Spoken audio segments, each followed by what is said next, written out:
Welcome to the CFO Show. I'm your host, Melissa Howitson, CFO of Venna. In today's uncertain world, supply chains are no longer just operational, they're strategic. Geopolitical tensions, climate change, cybersecurity threats, and shifting tariffs are putting pressure on global operations and making resilience a top priority for finance leaders.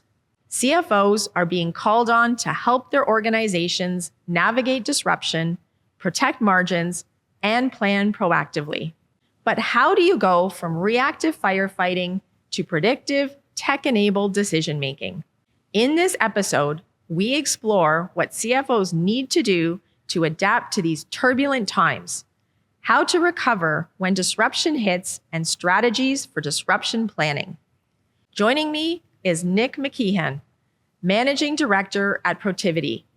With over 25 years of experience leading finance transformations, Nick brings a wealth of insight on how CFOs and their teams can lead through uncertainty and build smarter, more agile organizations.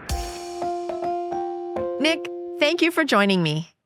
Hey, Melissa, thanks for having me here. Pleasure to be here. So before I jump into my questions, can you tell us a little bit more about Protiviti and what it is that you do there? Sure. Protiviti is a global consulting firm. We help clients with business process, technology, risk and compliance, data analytics, transactions like M&A and IPOs, and internal audit. And my role is really to help CFOs at my clients transform their operations. And that could be just through pure business process transformation. But in most cases, we're trying to help clients adopt technology and enable processes to be more efficient, effective, take out cost. And then separately, I happen to focus on private companies that may be private equity sponsored that want to have an IPO at some date in the near future. And those clients require a lot more support and help to really mature their business, get their accounting to be public company ready, and so they can sustain audits and scrutiny from shareholders. And so today we're going to be talking about supply chain and supply chain disruption. And how is it that your organization helps companies on this topic? Yeah, great question. And I think right now it's on the forefront of everyone's mind. We help in a few different ways. On the CFO front, we're helping CFOs figure out how they can help drive the decision-making, the identification of risk and risk management, and work hand in hand with COOs and other operations personnel around what's going on in the supply chain, how it's impacting them, in particular, how it's impacting them from a financial perspective. So, for instance, on our side, my counterpart who would work with COOs, we'd be tied at the hip working together with our clients on these types of issues. The global background is a little erratic right now, from geopolitical tension, tariffs, economic uncertainty, lots of things that can definitely impact supply chains. How would you describe what all of this is currently doing to the way people are thinking about their supply chains? Yeah, every year we conduct a survey of top risks. So we poll executives from companies across the world and ask them, like, what's on their mind? And supply chain risk is always at the top. And in particular, the last 5 years since COVID, it's been at the forefront of their thinking and what they're concerned about. And you mentioned a couple of them. So global conflict, that's a big area, right? We've had Russia and Ukraine going on for years now, but there's a lot out there that's bubbling just beneath the surface. There's talk about China and Taiwan. There's shipping supply lanes that have been attacked, and that's causing rerouting of product, especially if you're a distribution company. The tariffs, that's kind of the next big wave, and they've already been raised as top risk by our clients. But now there's a lot of confusion on what the tariffs mean when they're going into effect. For instance, just last week, Customs had issued a press release about certain types of products being charged at a lower tariff rate than I think a lot of us expected. And that caused some back and forth even with the White House on what that means. Is that correct?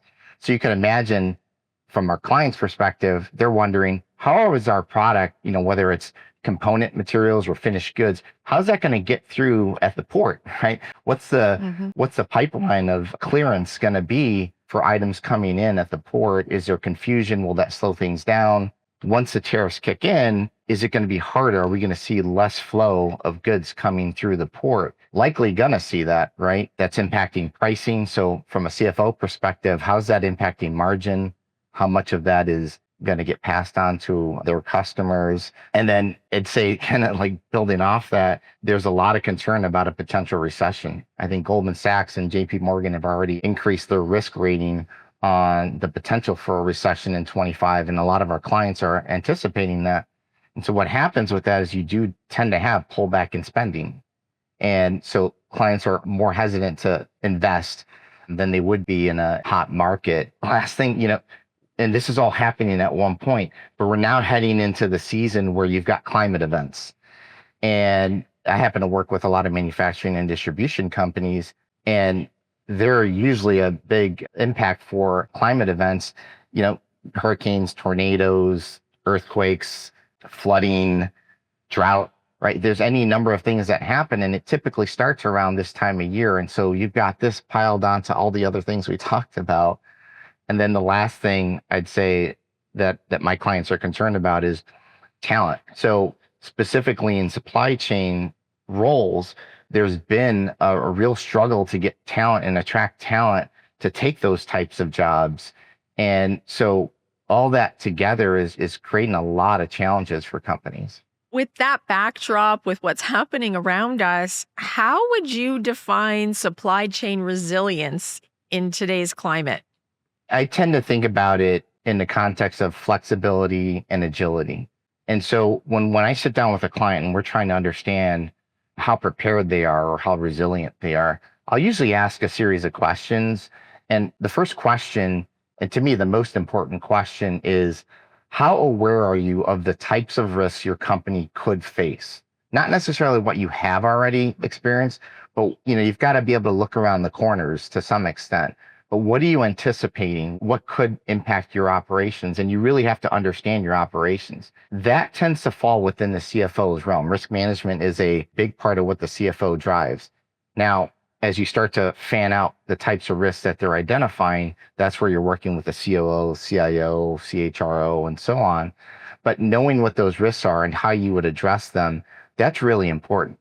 The next thing I'd say is, how well do you know your supplier base, and the supplier ecosystem? There's a video recently I saw, and I'd seen it years ago, but it popped up again on X, and it's Milton Friedman from 1980. And he's showing a pencil. And he's got the pencil and he breaks down all the components of a pencil. Like, to us, we think of a pencil as a pretty simple object, right? Take it, write it, you go pick it up at the store. It's pretty simple. But there's metal around the top that holds the rubber. There's the wood. There's the graphite that forms the lead. There's the paint on the outside. And each one of those items comes from a different country in most cases. And so your suppliers are fanned out across the globe in many cases. And they're in very different, climate environments, geopolitical environments. So how well do you know your suppliers? And if any of them got impacted, how quickly could you move to adjust, right? Do you have backup suppliers?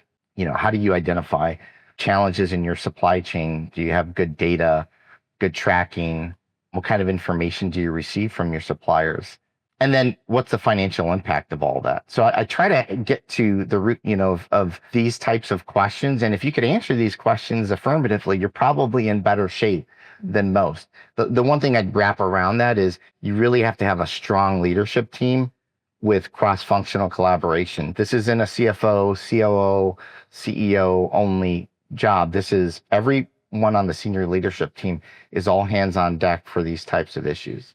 It's interesting that you say that, because while I currently now work in software industry, which supply chain we look at a little differently than, say, manufacturing, I have worked in the automotive industry in the past, and I worked during a time when some of the largest automakers were going bankrupt. And as a supplier within that chain, that was a very interesting and stressful time. I learned some of the biggest lessons I've learned ever in business. And our company got through that moment by exactly what you're talking about, by pulling together our leadership and our ideas and saying, okay, We can't control everything, but let's control the things we can. And, what are the different ideas for how we might react here? How close are we to our supply chain and the ability to work with that supply chain to come together to get through this event that's facing us? And it was that coming together and some of the goodwill, I'd say, even that we'd built with our supply chain because we knew them so well. We had trust amongst the parties that we were able to come up with some different modes of operating temporarily. But on the other side of that, there were some companies that didn't make it through that. And we ended up thriving and growing so quickly because all of a sudden now the competition was diminished and the opportunities came roaring back, and they needed people to deliver on that. But if we hadn't come together, like you were suggesting, it could have been a different outcome for that company as well. Yeah, I tend to think about this in the context of your relationship with your suppliers and service providers. If you treat them like mercenaries, when times get tough, as you say, are they going to be there for you? Are they going to be willing to work for you? And then the other thing I think that you hit on that to me, most companies should be thinking about, it's easy to think about disruption and what's going on is we're trying to prevent bad things from happening or from getting worse and losing money. But there's a lot of opportunity there. You just described it, right? If you can exceed where your competition falters, you're probably in better position to take some of that market share away from them. And so that's how you got to think about resilience and risk management. Risk management isn't just prevent bad things. It's, hey, we got to position ourselves to really take advantage of our competitive advantage, especially when they fall down. Before we continue our conversation, I think this would be a great time to answer one of our audience questions. Make sure you stick around to catch the second half of our discussion. Here is our audience question. How can CFOs take a more active role in supply chain conversations without being supply chain experts themselves? Well, that's a good one because it can seem daunting sometimes when we have to jump into an area that we don't necessarily feel is our area of expertise. But in these kinds of situations, I think some of the principles that make for strong finance leaders apply here. We need to be curious. Let's ask questions. Let's lean into having the conversation with the supply chain experts so that we can better understand what it is they know, what they're seeing, and how we can help.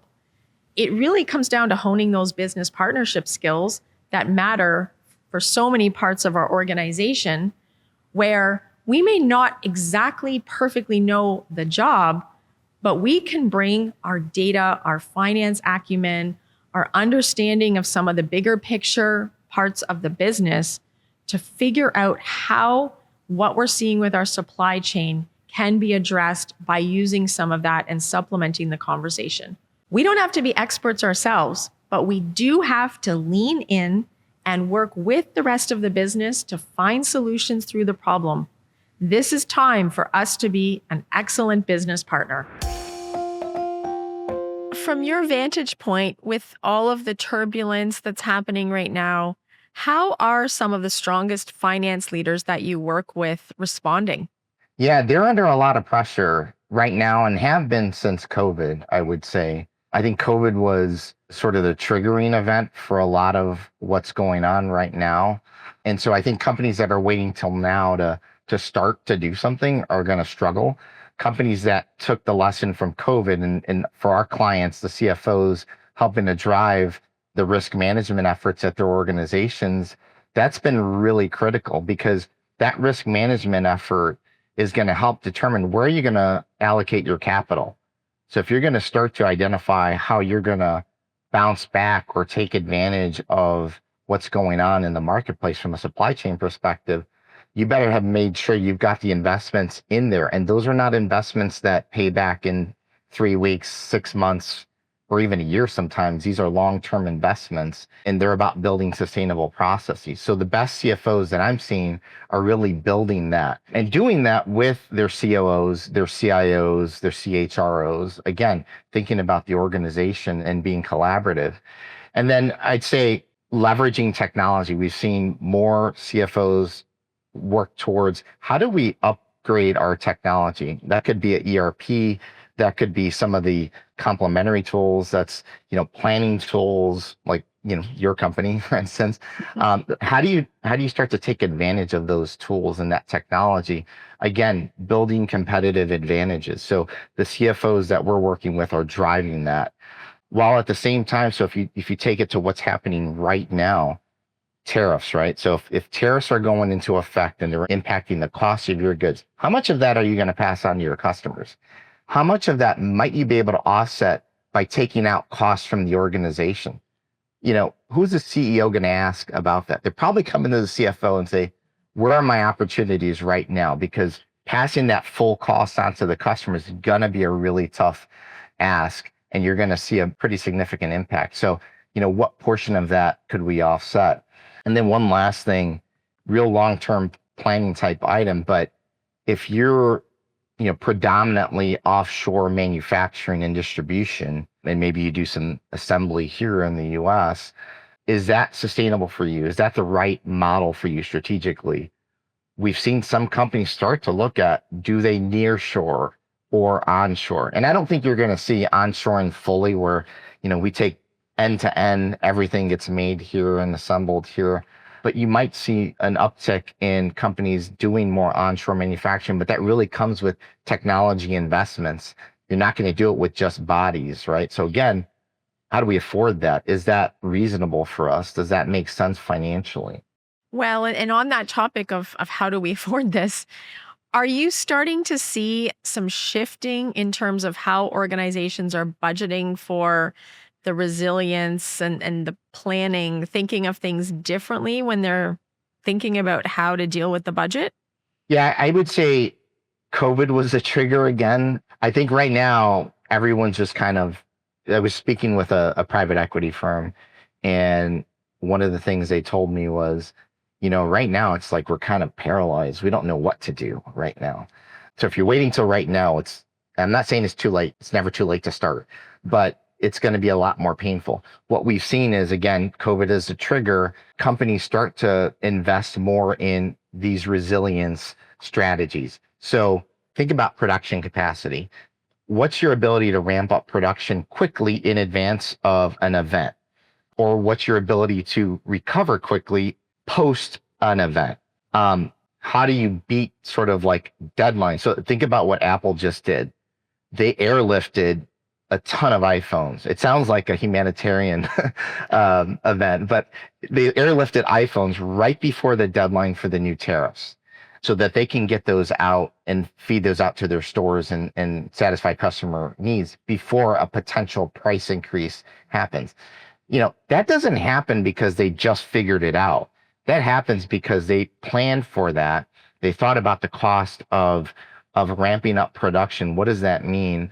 What's the opportunity cost for us not to be able to do that and beat that deadline and get the products into the US right before the tariff increase goes into effect? So we're seeing that.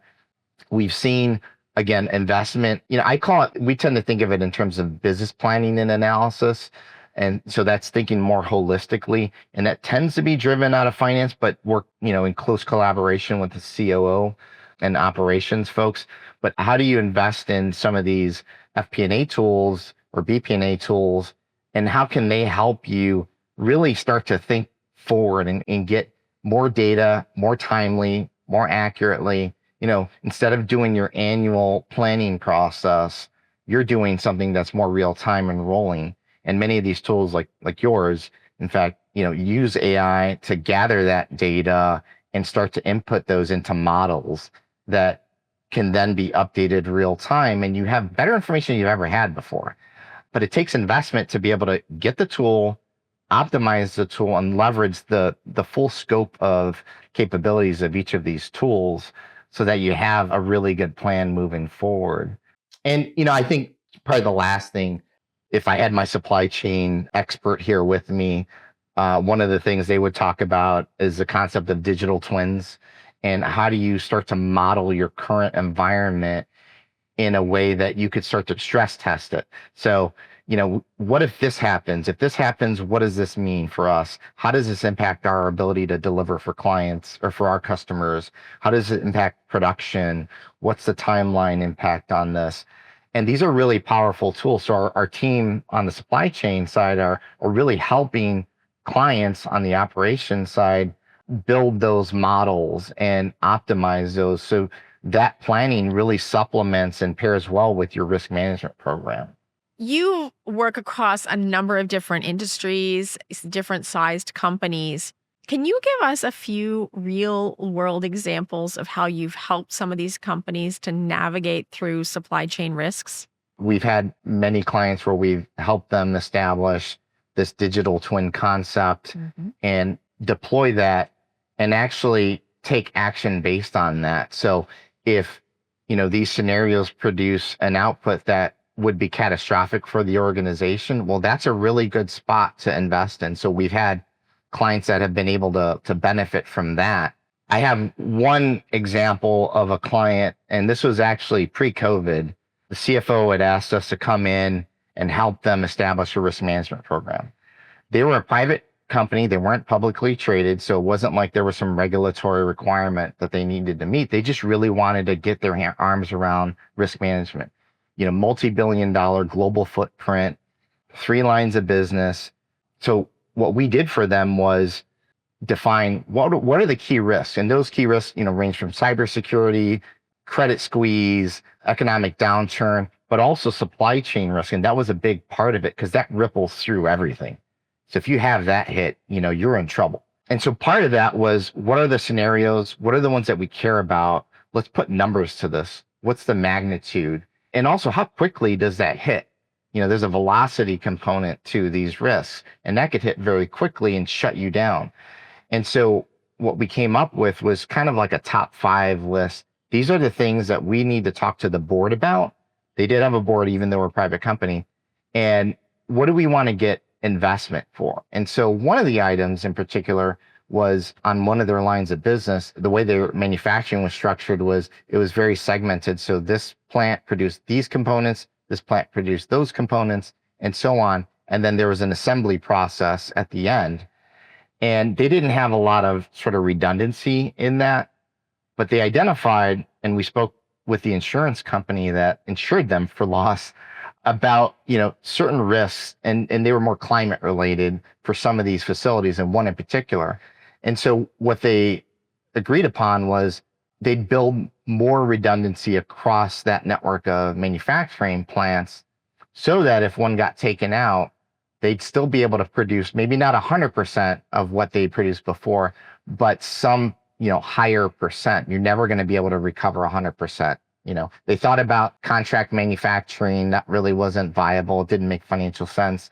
So the answer was, let's build some redundancy. Well, fast forward 5 years later, roughly, one of their plants is right along a river. There's 100-year flooding that happens on that river, takes the plant out. Now, mind you, I live in an area just outside of Chicago that's experienced 100-year flooding twice in 5 years. So these 100-year floods don't seem to take 100 years to happen. 100-year flooding, but also wiped out, damaged a lot of the properties for the workforce, right? So we tend to think about something like that as impacting the plant, but all the people that work there, they're just as impacted. So that took the plant out for around 3 months.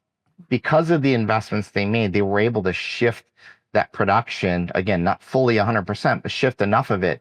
Because if they weren't able to do that, it would have shut down it was 3 lines of business. That 3rd line of business would have been shut down for roughly 6 months. That's when they got back to full production. So I think about that as that's a really mature, long-term view on risk management and resilience that I think clients could take and say, that's how we got to think about it.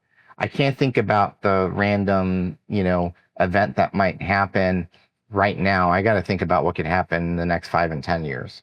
And what do you think it is that differentiates those organizations that are able to get through it when a challenge presents? I think those companies tend to have a similar DNA. They've got really strong leadership. Again, I think back to what you said about your company and that senior leadership team. That team's ability to get together quickly and make decisions and take action very quickly and get rid of the bureaucracy, that matters a lot, just as much as any other strategy or technology that you've got in place. If you've got a really strong leadership, tight leadership, and they should be the best friends. It's like the Avengers. And, I saw the movie for the first time a few years ago, but, I think about that. Like, how do they get together? They each have their skill set in place and what they're expert at, but they get together and they tackle a major problem impacting the organization. So can they do that? Is your organization really quick to adapt? How well are you incorporating technology? I think the best companies are on the forefront of technology adoption. And I know you've probably done multiple podcasts around AI, but the ability to leverage what AI can do, even in small bites, that matters. And that's what gives you the competitive advantage, in my opinion. So from the clients that we work with, those tend to be the attributes. They're proactive. They also, one of the things that we've seen clients doing more recently is I call surveillance. So how do they monitor their key suppliers? Not just, who are their key suppliers, but how do they monitor what's going on in their world?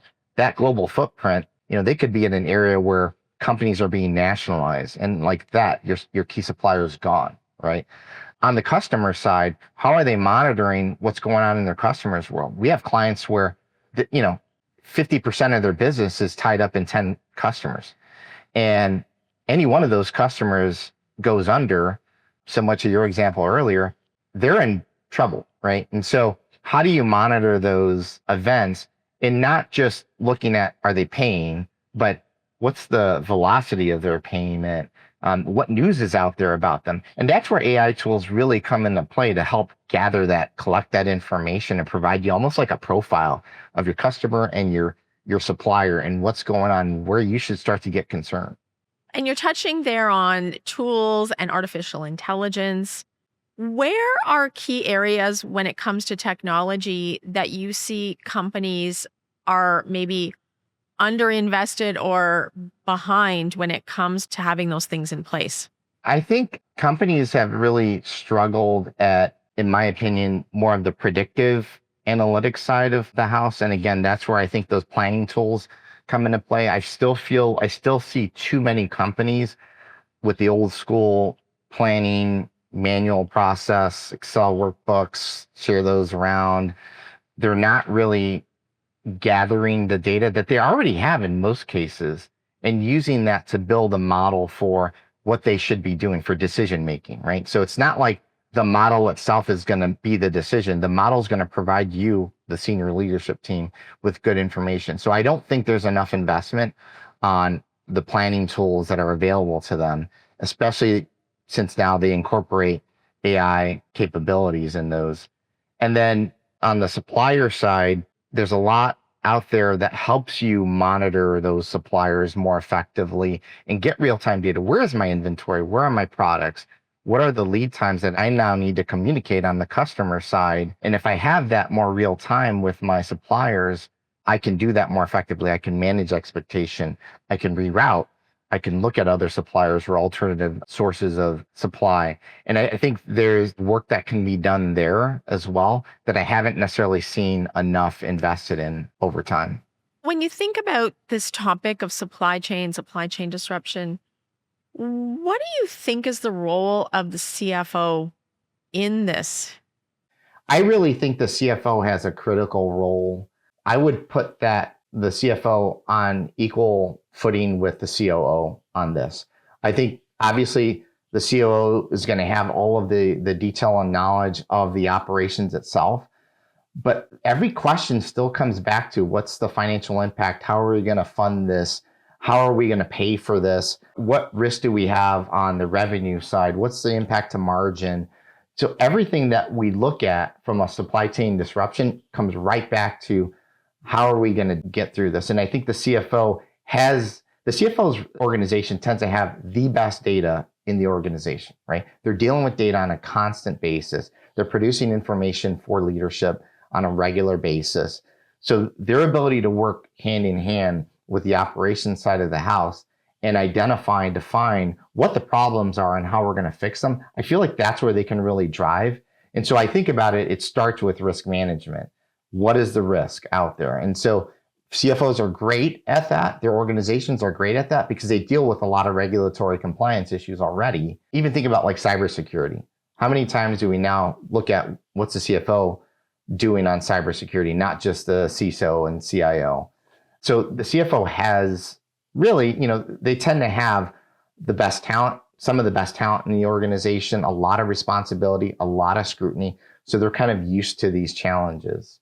I agree with you. I think there's that joint responsibility. And I think that's where, we have to lean into helping lead the charge when it comes. We may not do it ourselves, but we've got to step up and help provide some of that leadership because, like you said, we do have the data. We have the risk-based approach to things. We're already thinking this way about things. We can help to align, connect the dots, figure out what we're going to do to budget or plan for it. What can we afford to do? So it's definitely not something where we can be just standing on the sidelines waiting and hoping for someone else to navigate through it. We're definitely an active participant, and I would say we need to lead the charge. I would agree. So what then is one trend or disruption that you think that companies are not thinking about? So given that we deal with companies that have a global footprint, what I wonder about is how well versed they are in the areas that they operate. So I talked about it a little bit earlier, but if you've got a supply chain and you've got production in, outside of the US in hotspots where conflict has arisen, or again, where you've got sort of a nationalist approach that's been building up, and that's happening across the globe right now. There's a number of countries that have been places where US companies have had production or had supply from, where there's a lot of turmoil going on right now. I think it's important for companies, and I think the CFO can help lead the charge on this, but to really understand what is the risk in those countries that they operate in or they have supply in, and what does that mean for their supply chain and their ability to stay viable and produce product and sell product to their end consumer. And then conversely, and this is something that's more current and something I think companies got to think about right now, is with this tariff war that's going on, there's now an image of American made or American products that are being sold in some of the countries that are now fighting with the US on these tariffs. And so what's the impact of that? There could be a financial impact associated with that. You might see sales that were at certain levels in the past now decline, not only because of the tariffs, but now you've got this notion that we don't want to buy American products. Nick, thank you so much. Such a timely topic. It's a relevant topic always, but definitely very timely. So appreciate your time today. Now, before we let you go, whenever we have a guest on, we do like to close out the episode with 2 rapid fire questions. So are you ready? I am ready. All right. The first one. What, in your opinion, is the hallmark of a mature finance organization when it comes to how they operate? The best finance organizations are viewed as leaders in the company. They tend to have a really good talent, and that talent tends to move throughout the company. I've seen the best finance functions, they don't just keep their talent, they actually share that with the rest of the organization. They're change drivers. So, I gave the example of my client who brought us in to help with risk management. They decided to do that. That CFO decided to do that. And that really was impactful for that organization. They're collaborative. So they don't just sit in the corner, counting the beans, so to speak. They're out there. They're integrated with the rest of the organization, working side by side, have really good relationships internally. And they're at the forefront of technology adoption. So, if there's technology that they view that can benefit them and there's a good ROI on that, the best finance groups are looking for ways to take advantage of that. Excellent advice. Now, if you could recommend just one book that has had the greatest impact on your life or your career, what would it be and why? So one of the books that I read years ago, I think this was back in 2013 when it was published, is The Power of Habit by Charles Duhigg. So I like to read psychological books outside of work, because I think that helps us in what we do. Understanding how to work with others, what drives others, why do they do what they do? this book really helped me with that and understand why people have the habits that they have. And also, how do I develop good habits? So one example is I wanted to get healthier over the years, right? So what do I have to do? Obviously, I have to exercise and eat better. How do I exercise? I get up first thing in the morning, 5 a.m., and work out. I don't like it. It doesn't make me happy to get up and start working out. But the feeling I have after getting done, I feel like I got an energy boost. I'm clearer. And that sort of feedback loop of just getting up and doing the thing that maybe you don't want to do and just knowing that you have to do it every day, that's the habit that I've developed. And I do that at work as well. How do I interact with people? How do I evaluate my interactions with people? I have a process for evaluating that time and time again. And that's really helped me in my career, I think, in working with others. Thank you for sharing that with us and also all your insights today. Really appreciate having you on the show today. Thank you, Melissa. It's been a pleasure.